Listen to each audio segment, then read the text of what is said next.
Cooking up a little sudden. Cooked up a little limo. Cooked up a little Mike.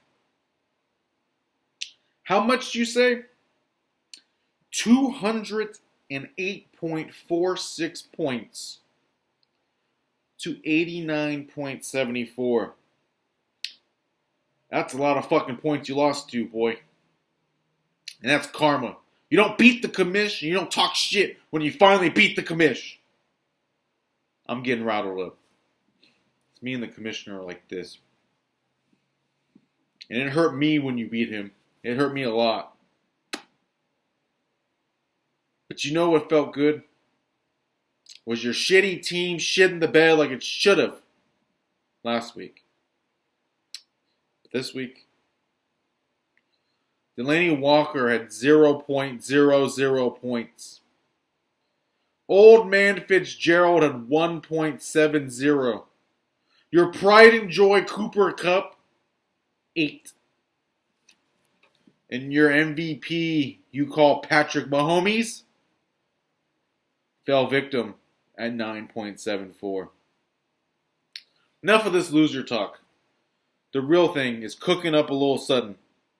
7 players in double digits. And the crazy thing is, Aaron Rodgers and Chase Edmonds would have beat the living shit out of your team. They would have. Those two alone would have beat your team. Aaron Rodgers, 57.76. Chase Edmonds with a crazy start, 34 points. When we all thought David Johnson was the man that's going to take the game. No, it was a Chase Edmonds show. He did it the week prior. And we thought, no, it's David Johnson. Chase Edmonds with 34. Dalvin Cook, 27.4. Marquez Valdez-Scantling, 20.3. Allen Robinson, 19.7. Hunter Henry with a decent 12.7. And then Courtland Sutton with 11.7. Had a 0 on the board with one of your defensive players. Houston's defense with 1 point. And then Brandon Cooks with 7.9. You only had one offensive player not in double digits. So that's wild, and that's obviously Brandon Cooks. A team that was left for dead. I think teams that we leave for dead end up scoring 200 points. We have 2 200-point burgers this season. That's quite rare. I don't think we've ever had one before. Raquel should definitely be feeling good about herself. Her team was left for dead. Only 1 win. We thought she would be trading. She stood pat. I think she's still going to stand pat. Got 2 victories under her belt now. The window is closing now. So only a couple more weeks, about 4 more weeks until we look at the Clown League Fantasy Playoffs. And we don't know where her team stands.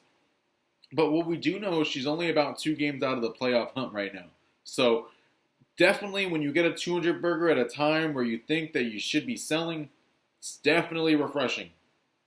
And she got it from all the right players. Aaron Rodgers, Chase Edmonds, both Cooks, no, not both Cooks, Dalvin Cook, Valdez-Scantling, Allen Robinson. It's definitely players that she wants to get the performances from. She got it from everybody, obviously. Only one player not in double digits.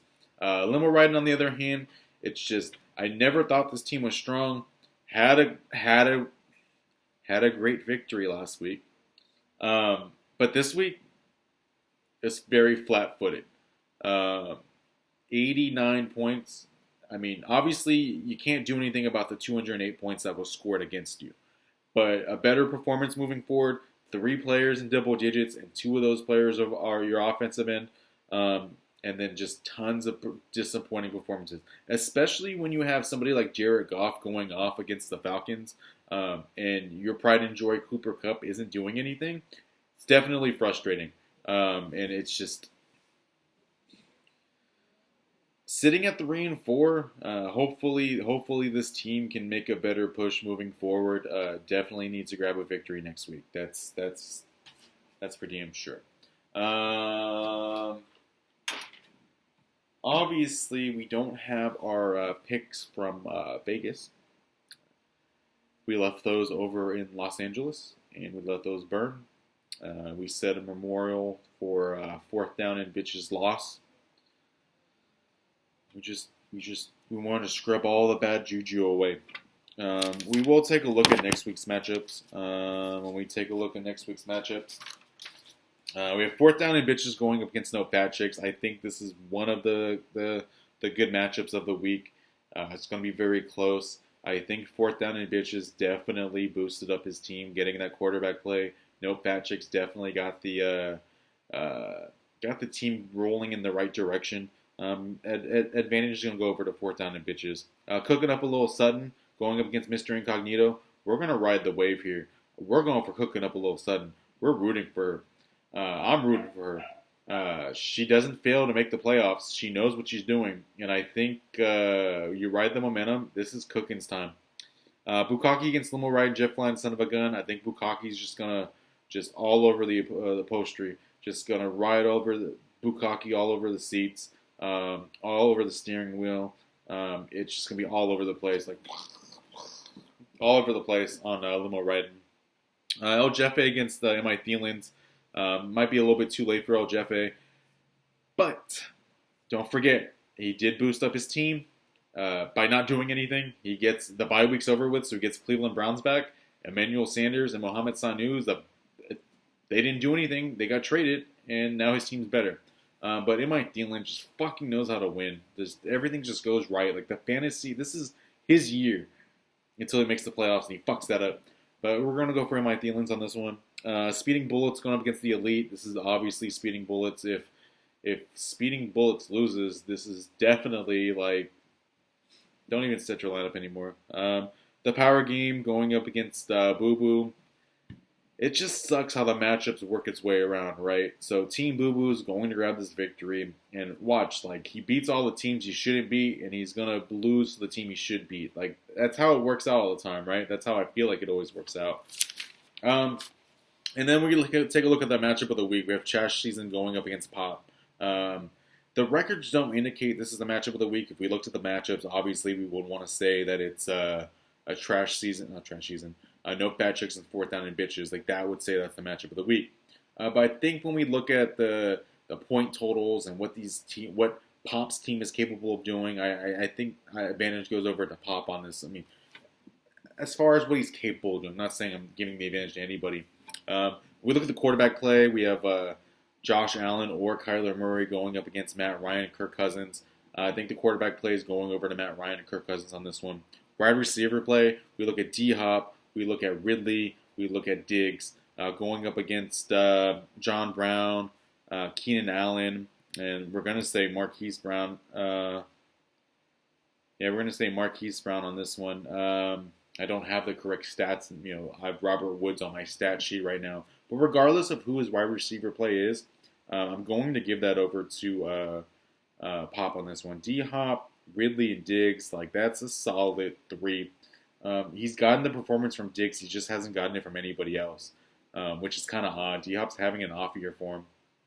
Running back play, Jones and Henry. We take a look with C-Mac. And additionally, if he slides in Kamara, if Kamara plays, or if he slides in Phillip Lindsay, oddly enough, I'm going to give this over to Trash Season. Jones and Henry's, they're not doing too bad. I say oddly enough, even though he has C-Mac on his team, it's just because we don't know who that second running back is going to be. We don't know if Kamara is going to be healthy. I'm not sold on Lindsey. So we're just looking at C-Mac going up against those two. But I'm giving the advantage to Trash Season on that. Henry's been up and down. Jones has been up and down, especially with fumbleitis. And Jamal Williams kind of taking more of a timeshare away from him. Tight end play, Hooper against Kelsey. Give the advantage over to Kelsey over on Pop. He's due for a game, right? And we don't know the status of Matt Ryan, so I don't know what Hooper's really going to do. I think Hooper's just the luck of the draw. Hooper's like trash. Hooper's like MI Thielen's. Like he just keeps on finding ways to like be relevant, and that's MI Thielen's for you right there. We look at the flex play, Josh Jacobs or Slayton. I don't think it's going to be Slayton. It's going to be obviously one of the other running backs. But I give the flex play to whoever is going up against Josh Jacobs. I don't take that matchup. I think Josh Jacobs is going to take the win from Pop. We look at the take it for Pop. We look at the kickers and the defense. Obviously, Zerline and the Bears have been doing great things for him. Bears, not so much lately. Not so much lately. Something's been going on with that Bears defense. Zerline has been putting up a lot of good points for him lately. The overall matchup, I do think Pop, he needs this victory. Sitting at 3-4, finally grabbed a victory after losing 4 straight. Trash season just finds his ways to win also, just in a more classier way, unlike Ricky. But I'm giving this victory to Pop because with this, I think his wide receiver play is just that good.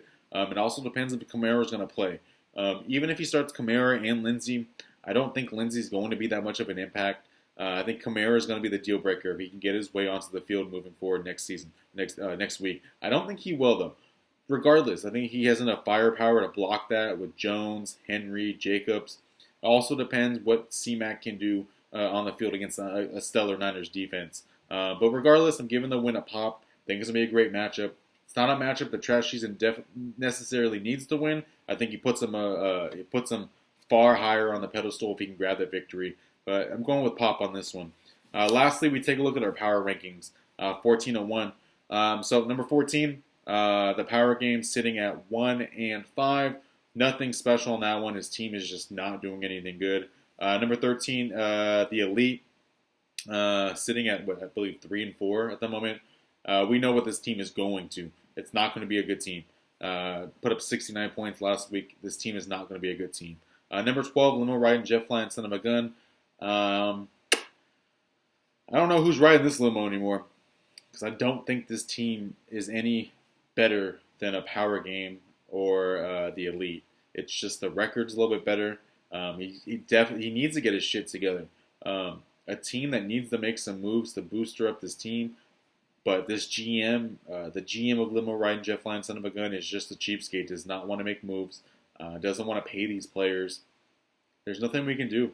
Number 11, El Jefe, a disappointing week 7. But let's see how we can make that into week 8. We talk about how this team got better without having to do anything. And I think El Jefe is going to be a better team moving forward. But, 80-point burger is not something to be happy about. Number 10, cooking up a little sudden. A 200-point burger. She only has 2 wins. But I think her team is in a position to make a push moving forward.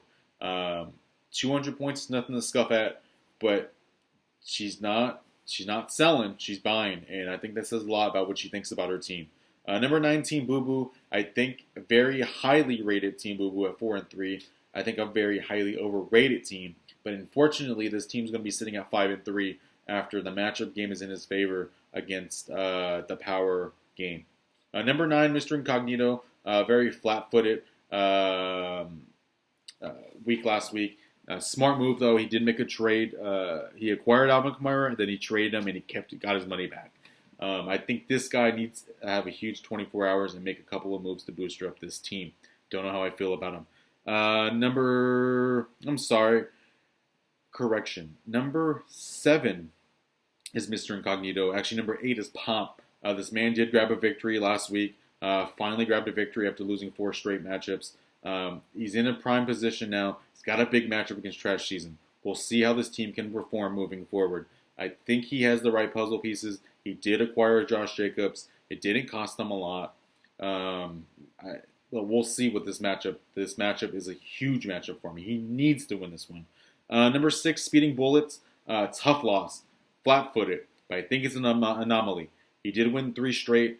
Now he's got a easier matchup that can put him in a better position moving forward. I think his team's going to be okay, sitting at number 6. And number 5, No Fat Chicks. Put up a good performance. It's got a tough matchup this week, going up against 4th Down and Bitches. So we'll see how this team can fight, sitting in playoff position. But he needs to grab this victory to keep him in playoff position. Number 4, Bukaki. We talk about average Ash Joel. It's a roller coaster. Win them, lose them. Win them, lose them. Win big, lose big.